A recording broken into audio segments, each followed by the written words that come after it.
Thank you so much for joining us. Thank you very much. Amechi, thank you for I having said me. earlier, we hardly talk economy. Our attention has been on politics, and the effect is before us. Our economy in straits, huge debts, increasing, huge unemployment rate, rising and increasing poverty figure. So it tells us that we have to do more by channeling attention to this all-important area. Certainly.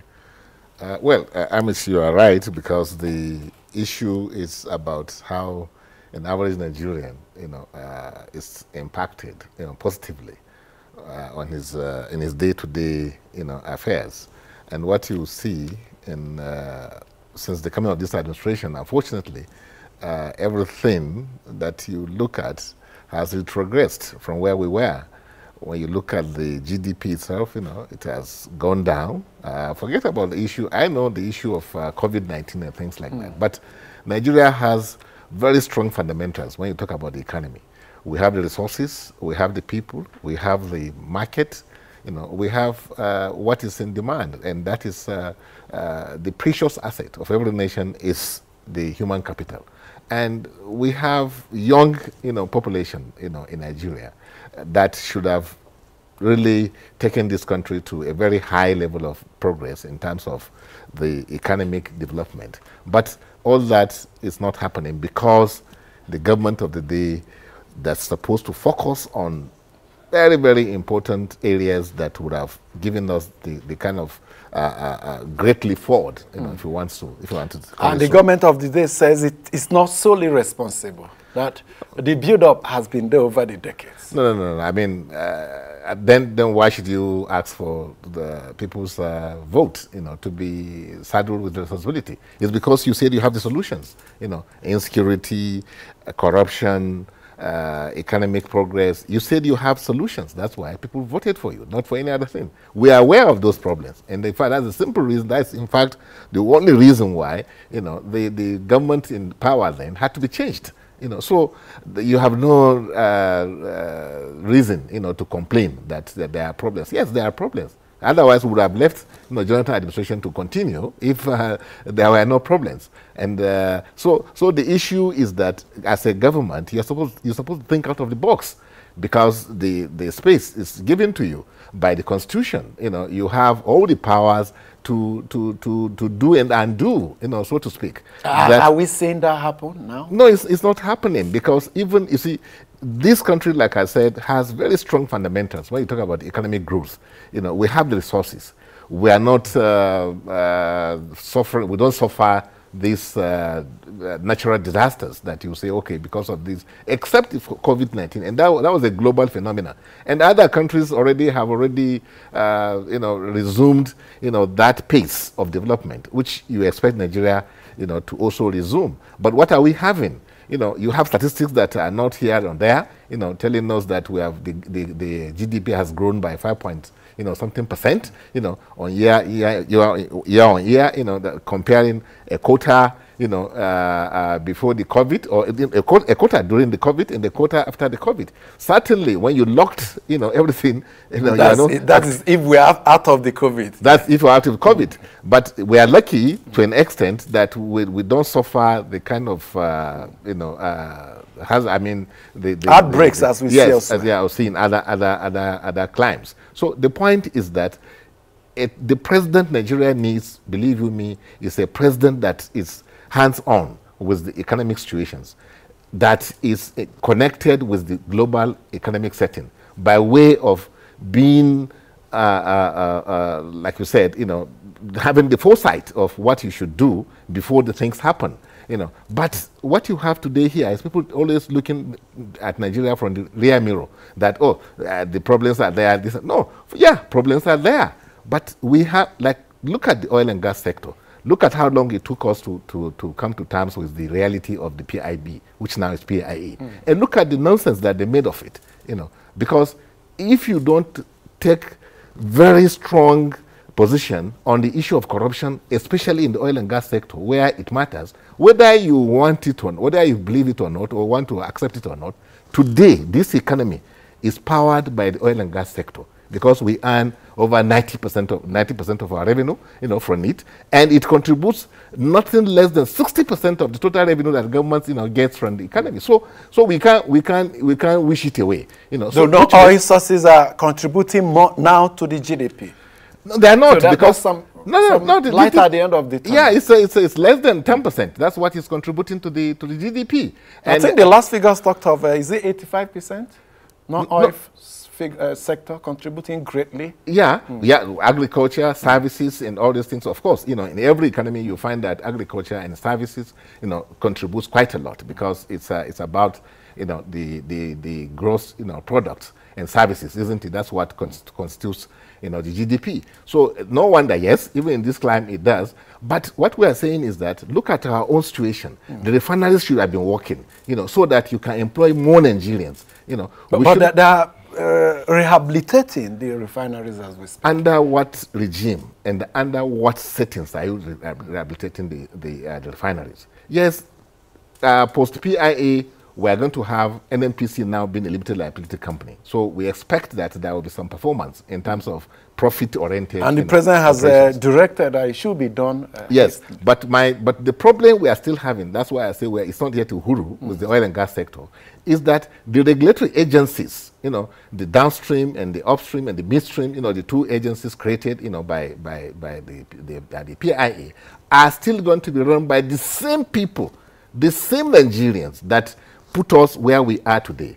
That we are talking about the corruption in the oil and gas. But we can't import people from outside. You cannot import, but you can change. You can change working conditions. Why did you make NNPC to be NNPCL? Why don't you think out of the box and see how you can also make these agencies, because they mean a lot to the economy, they are productive sectors of the economy. Why don't you invite and bring in the private sector initiatives to run, those agencies? It can be done, because they make, Well, regulation is the responsibility of the government. No, regulation is the government, but in other climes too, you have regulation, isn't it? But these regulatory agencies are run in such a way that, you do not lose, so much as we are losing now. Look at the DPR before. It collects royalties. Royalties are about 26% of the revenue that government gets from the oil. So that's a productive sector. Who says that you cannot invite private sector to come and take a look at it and see how they can make it to be more productive and then to be also profitable? You can do that. You look at the upstream sector, you look at the downstream sector, these regulatory agencies, believe you me, we are not yet out of the woods as far as getting the oil and gas sector, right in terms of operation. Look at what they have done. You are talking about the economy. The whole essence, the whole principle of PIA is to introduce accountability, transparency, and good governance. And efficiency. And efficiency. Well, if you don't have checks and balances in the system, how do you get accountability? How do you get transparency and the good governance? What has happened before PIA is that you had agencies of government, other agencies of government outside the oil and gas sector, who are key players in that sector, supervising what the oil and gas sector is doing. Post-PIA, such as Federal Ministry of Trade and Investment. Yeah, and the PIA has knocked them out now. All of them are out. So what are you saying? That is not going to be more opaque than before. And you can now, it will be worse than the situation you have before. How are even the agencies that are supervising the financial sector how are they connected with the engineering sector of the sector, section of the sector itself? So how is the metering issue handled in that sector? Who is responsible for what? And then how do you know how much we are producing? How do you know how much we are exporting? Why don't you bring in those tools, those technology advancement systems that today, and the funny thing is that the IOCs, within their own systems, they are using all this technology. They are digitalizing their systems. But the government they are dealing with, who is controlling about 60%, who has the equity, does not have. Perhaps NNPC Limited will now go push for these innovations. And NNPC Limited has no choice but to do that. But I'm talking about regulatory agencies who will now be governing the industry.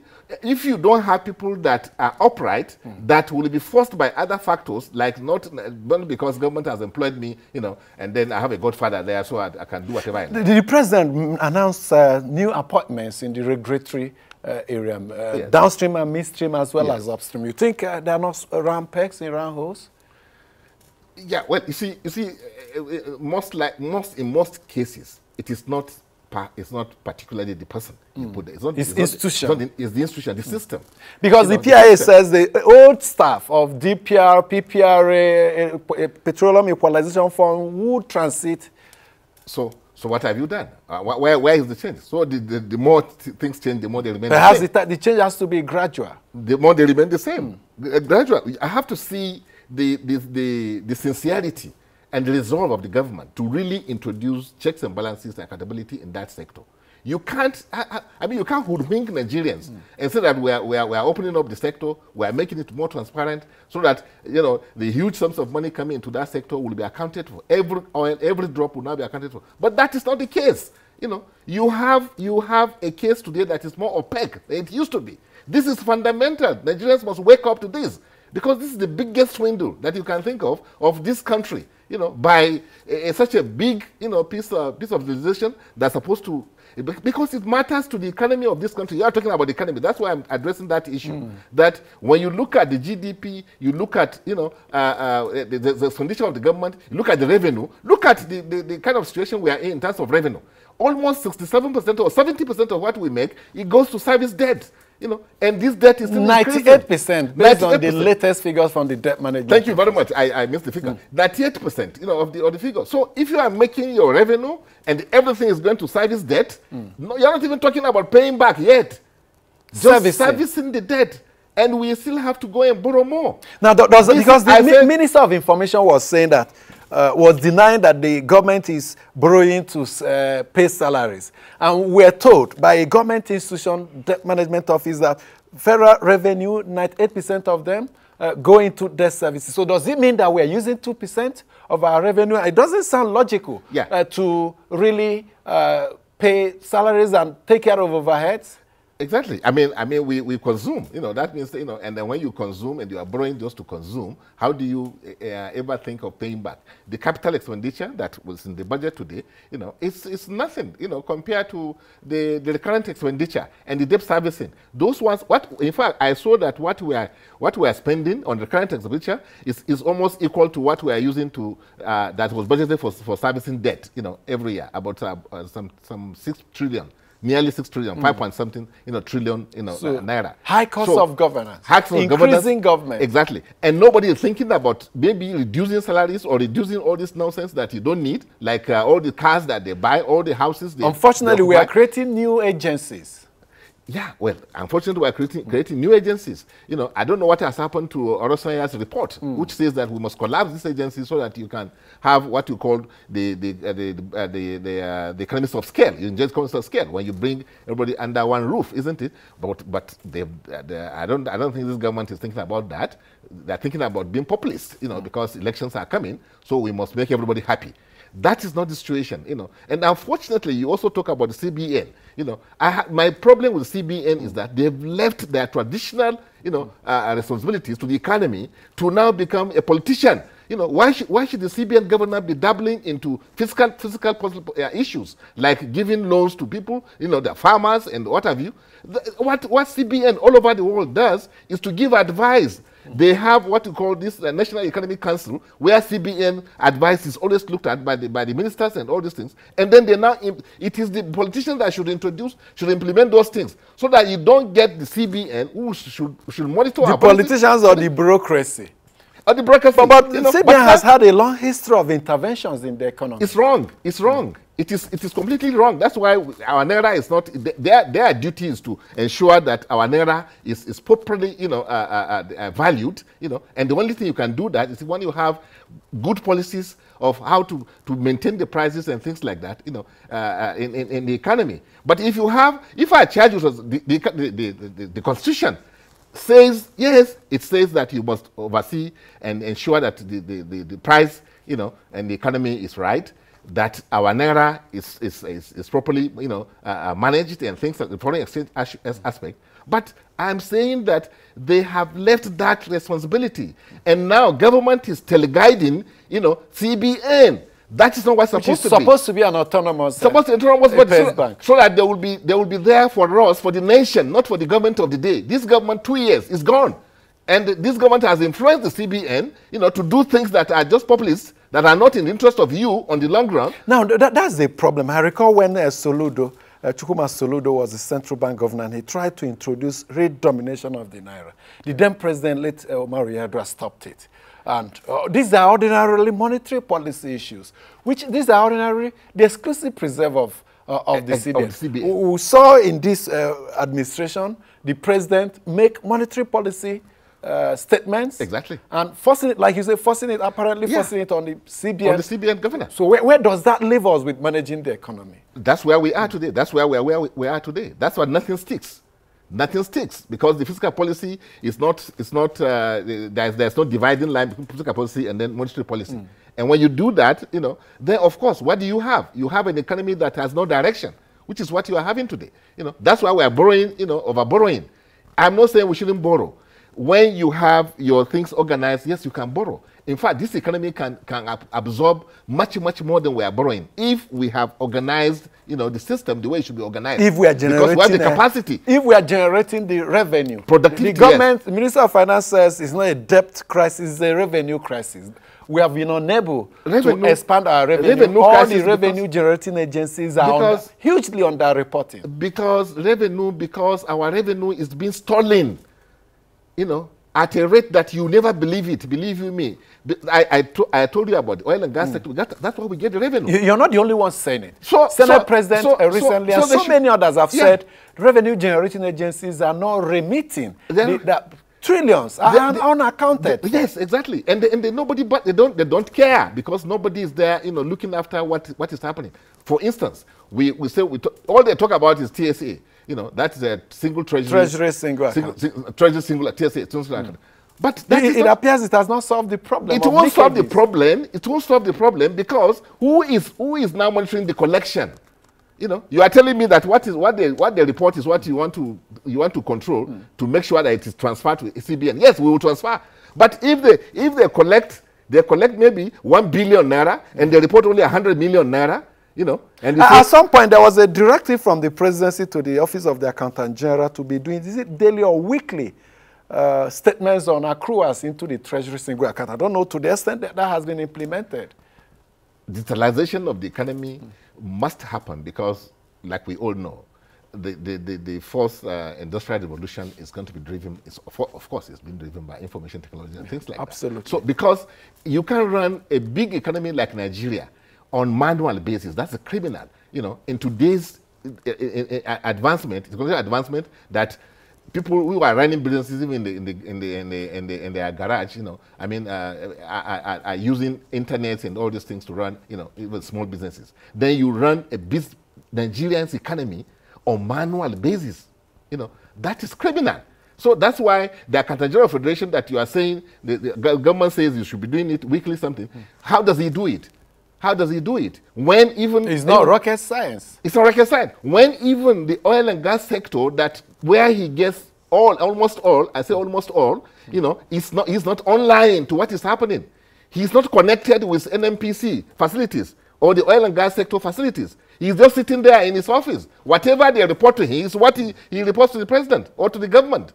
So what does it take to do that? There is put on the table that revenue generation agencies are under remitting. At the time the government acknowledges that there's huge shortfall, most of them, key agencies, NNPC, FIRS, Customs, not meeting targets. Now, you know what these revenue agencies are?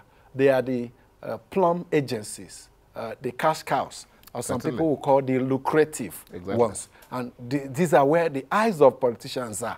Perhaps we can begin to understand why they always make it their exclusive preserve. They generate so much. Perhaps we are still struggling to devise the means to, like you suggested, really keep track of what they generate so that we can also keep track of what are being remitted. Yeah, you see, a government is as strong as its regulatory agencies.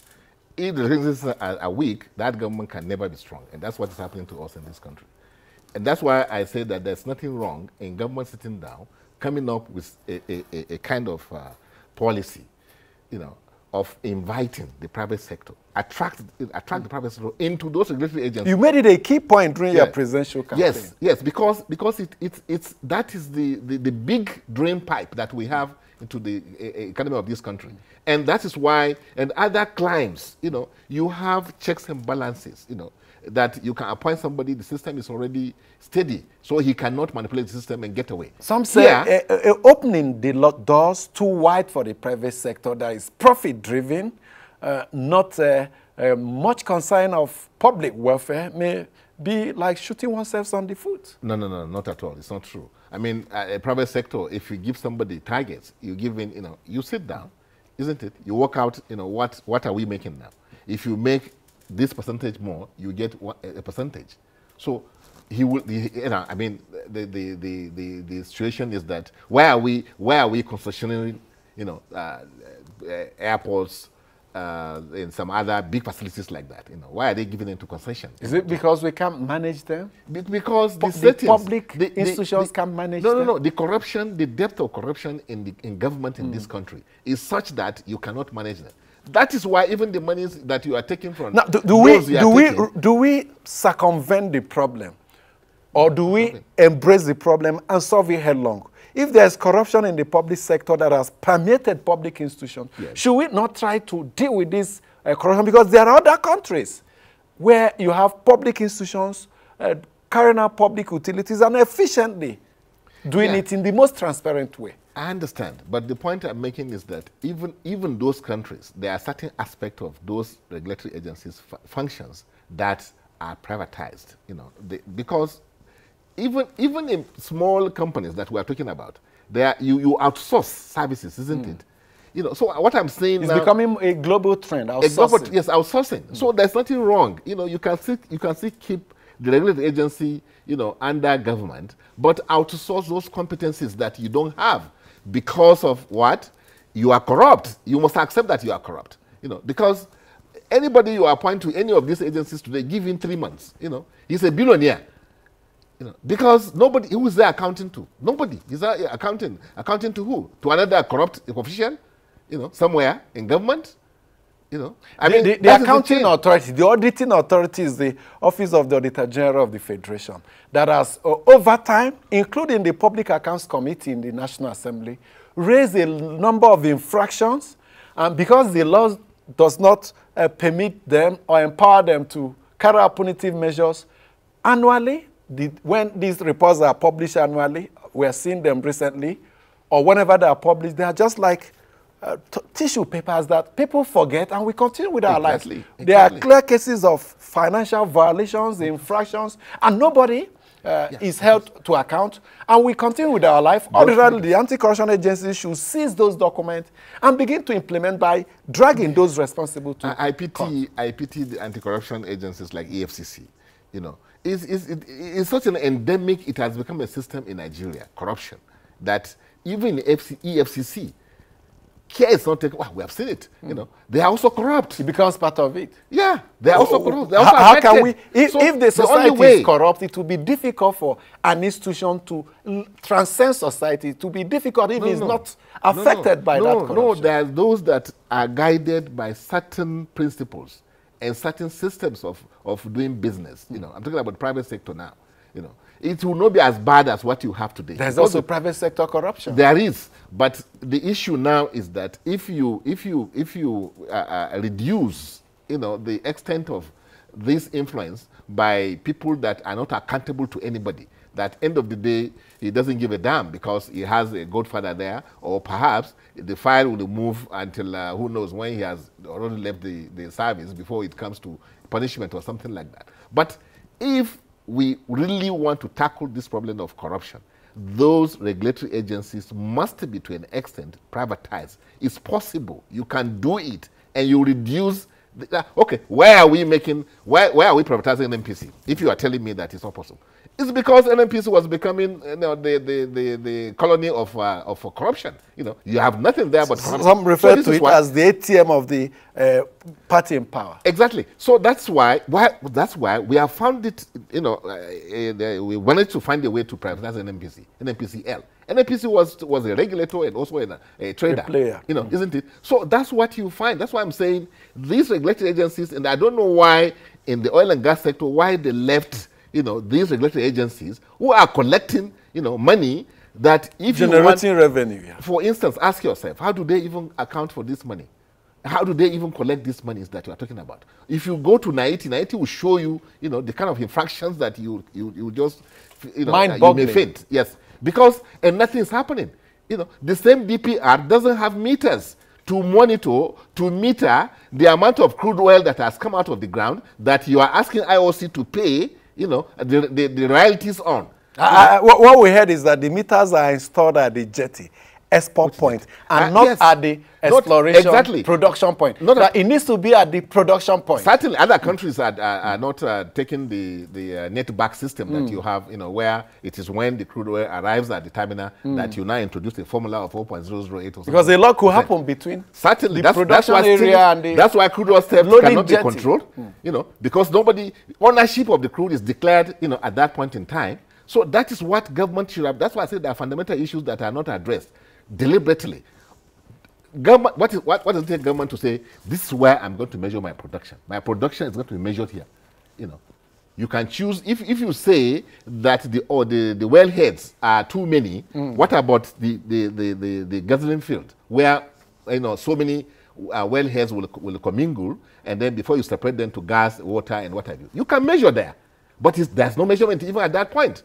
You know, so you can see the kind of swindling, the kind of organized crime that is going on in the oil and gas sector, and is still perpetuated under PIA.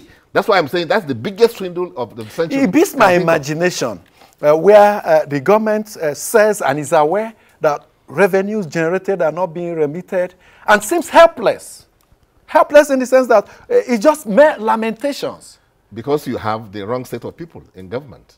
That's the only reason. As if they don't know what to do. This government requires a champion, somebody that will champion the cause of the common man as the president. But Buhari is an anti-corruption champion, isn't he?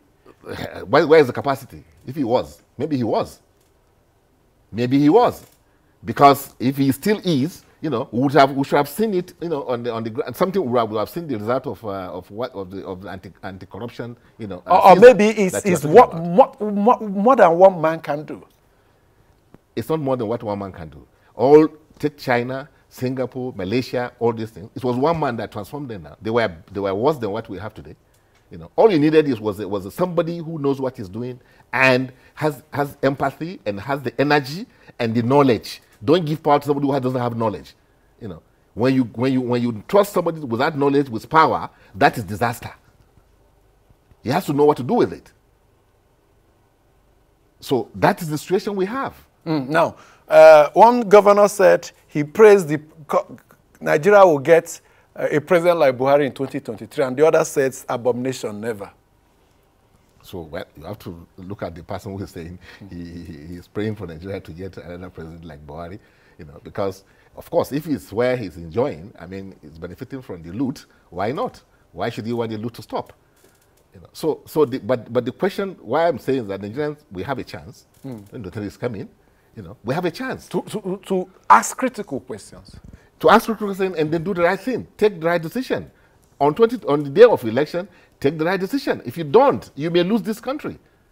You know, you lose it because the banditry we're talking about and the poverty we're talking about, the insecurity and all these things we're talking about will be worse. The situation will be, I don't know what will happen to us as a country. Because you have a situation where all your revenues are being stolen, broad daylight, and nothing's been done. What does it take to correct, you know, I mean, even if you say I'm going to correct agriculture, what's happening in agriculture, mines and what have you, what about a sector that is internationally organized and has international best practice? Why can't you bring the best practice and put it in those ones? Begin even with that one, because that's your cash cow. That's why I always talk about it, because it's our cash cow. If we can organize it and fight the corruption there in the proper way, you know, you talk about who has been brought to court from the NNPC, all the infractions. A former group managing director is undergoing trial. Which one? The one. Andrew Yakubu. Andrew Yakubu. Okay. For how many years? For how many years? Is that going trial? You know, for how many years? And how did he come to be undergoing trial? I'm talking about a system that will check all these abuses.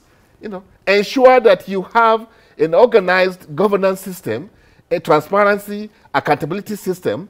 Put meters in these places. Meters don't cost the trillions. No, you know, make policies that will tell you that I will measure my production at this point, and ensure that when somebody steals, is dealt with, you know, quickly.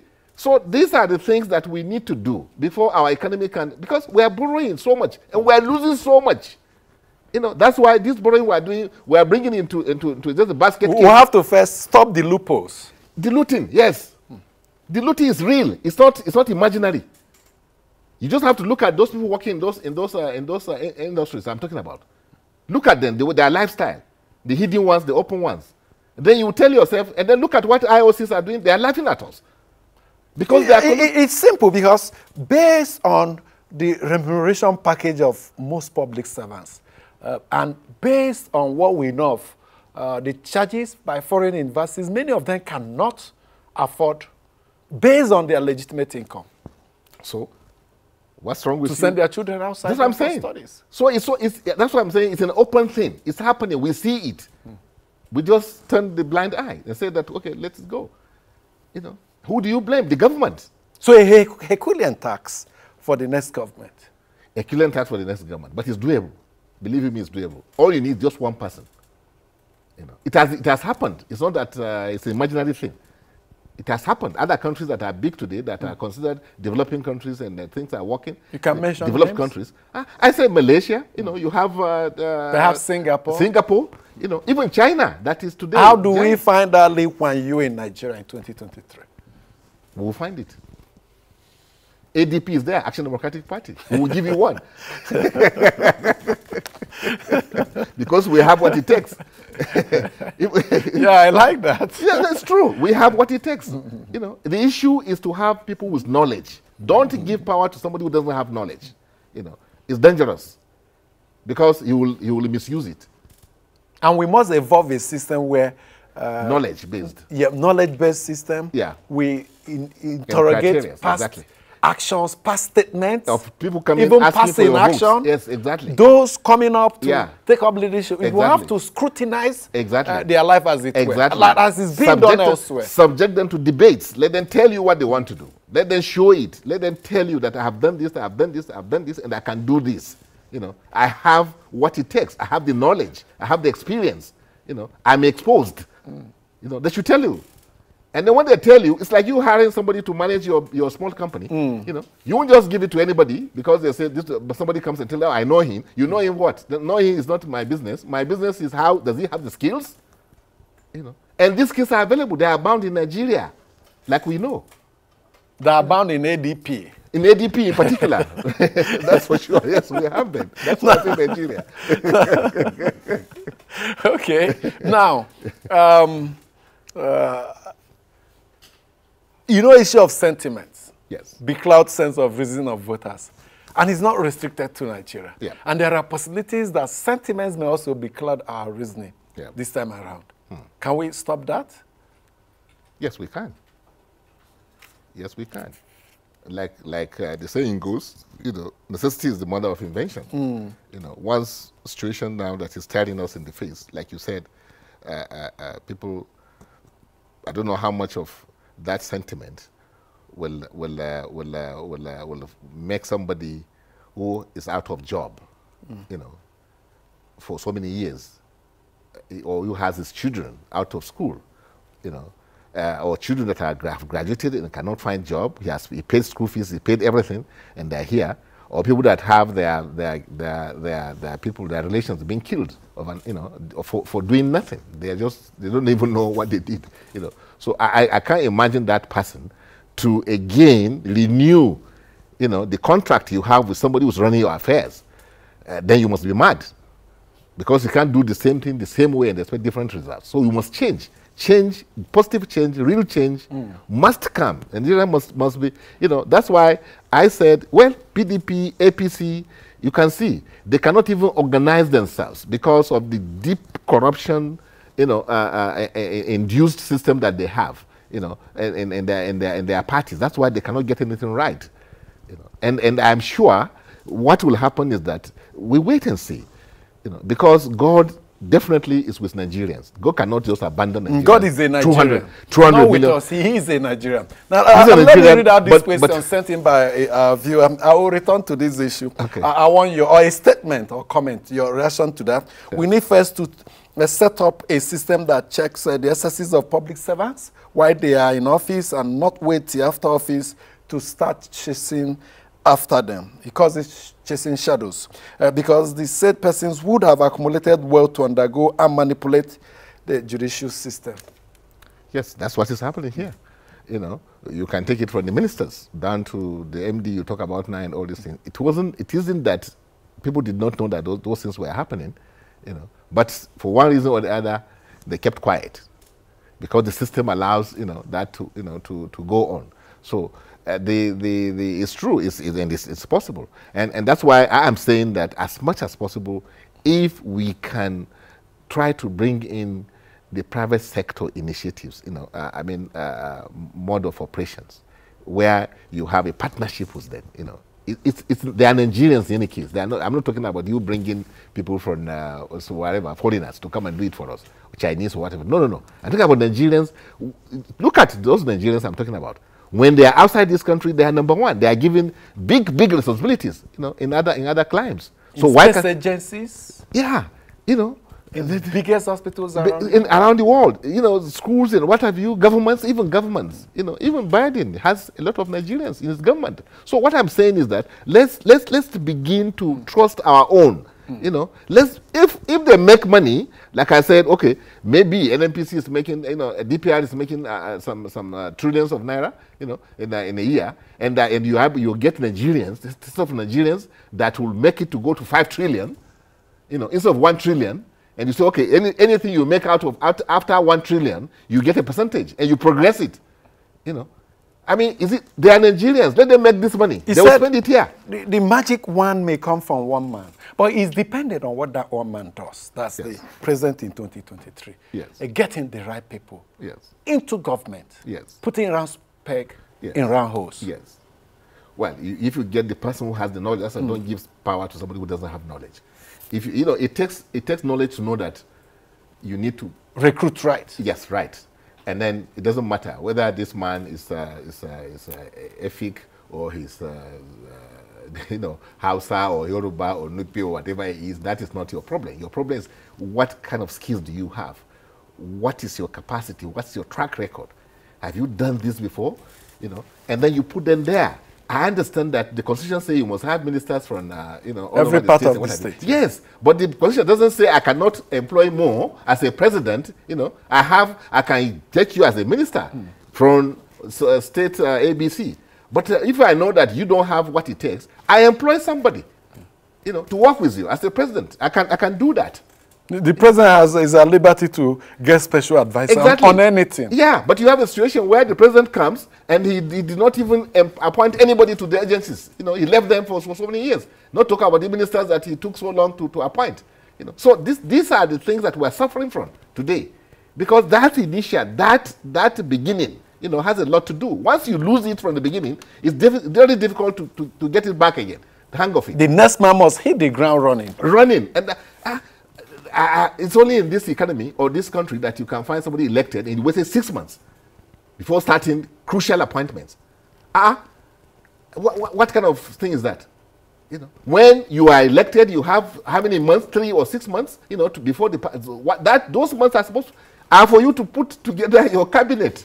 In fact, a serious contender would have formed cabinet even before the election day. Certainly, of course. A measure of cabinet up to 75%. Yeah, exactly. That will be helping you, working with you, you know. And like in U.S., Joe Biden filled key positions before he was inaugurated. Exactly.